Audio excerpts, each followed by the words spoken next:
നമസ്കാരം, പ്രവാസി മലയാളിയിലേക്ക് ഏവർക്കും സ്വാഗതം. കൊറോണ വൈറസ് ബാധ രൂക്ഷമായ ചൈനയിൽ കുടുങ്ങിക്കിടക്കുന്ന ഇന്ത്യക്കാരെ തിരികെ എത്തിക്കുന്നതിനുള്ള പ്രത്യേക വിമാനം ഡൽഹിയിൽ നിന്ന് വുഹാനിലേക്ക് പുറപ്പെടുകയുണ്ടായി.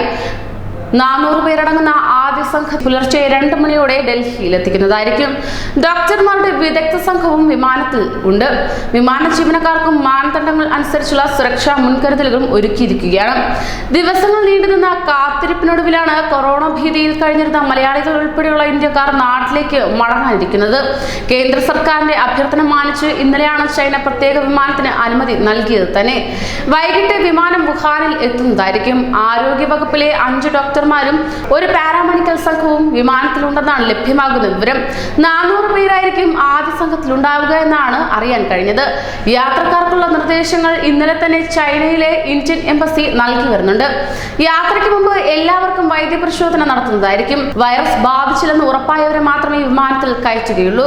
വൈറസ് ബാധയുണ്ടെന്ന് സംശയം തോന്നിയാൽ ചൈനയിൽ തന്നെ ചികിത്സാ സൗകര്യങ്ങൾ ഒരുക്കുന്നതായിരിക്കും. വിമാന ജോലിക്കാരും യാത്രക്കാരും തമ്മിൽ ആശയവിനിമയം ഉണ്ടാകുന്നതായിരിക്കില്ല. ഭക്ഷണം, വെള്ളം, മരുന്നുകൾ തുടങ്ങിയവ സീറ്റുകളിൽ തന്നെ ഉണ്ടായിരിക്കും. ഡൽഹിയിൽ എത്തിച്ചയുടനെ ഇവരെ ഐസൊലേഷൻ വാർഡുകളിലേക്ക് മാറ്റി 14 ദിവസം നിരീക്ഷണത്തിൽ വയ്ക്കുന്നതായിരിക്കും. ഇത് എവിടെയായിരിക്കും എന്നത് സംബന്ധിച്ച വിവരങ്ങൾ ഇതുവരെ പുറത്തു വന്നിട്ടുമില്ല.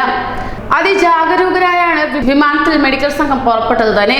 ഇനി നാളെയാണ് ഇവർ ഡൽഹിയിലേക്ക് എത്തിച്ചേരുന്നത്. എത്തിയ ഉടൻ തന്നെ ഇവർക്ക് കാര്യക്ഷമമായ വൈദ്യപരിശോധനയും നൽകുന്നതായിരിക്കും.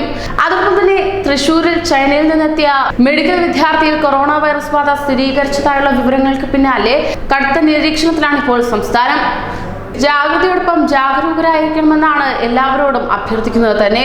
അതോടൊപ്പം തന്നെ ചൈനയിൽ നിന്നെത്തുന്നവരെ കാര്യക്ഷമമായ വൈദ്യപരിശോധനയും നടത്തുന്നതായിരിക്കും. കൂടുതൽ പ്രവാസി വാർത്തകൾക്കായി ഈ ചാനൽ സബ്സ്ക്രൈബ് ചെയ്യൂ.